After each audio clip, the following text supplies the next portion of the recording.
on December 24th, 1491, in St. Malo, a port in the west coast of Brittany.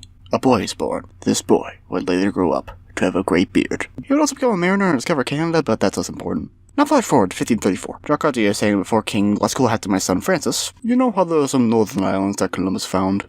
Good.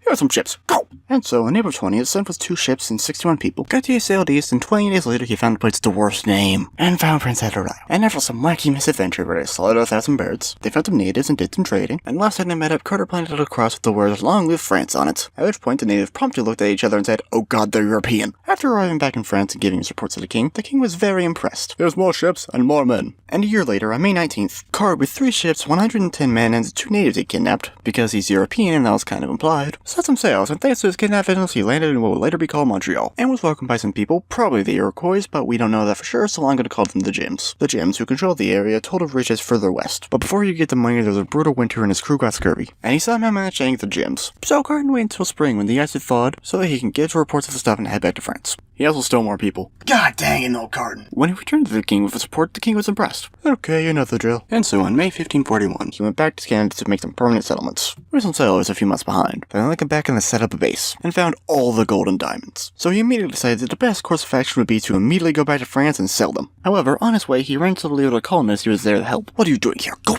back and do your job! Okay, counteroffer. And then he went to France. But when he got to the gold and diamond shop, he found that they were completely worthless. And after winter came, the settlers came back because of the sheer force of Canadian winter. After this, France abandoned the idea of colonizing France for another 50 years until Henry IV decided to give it another shot. Also, the word Canada apparently comes from the native word Canada, which just means village. I don't know what to do with that information. Do with it what you will.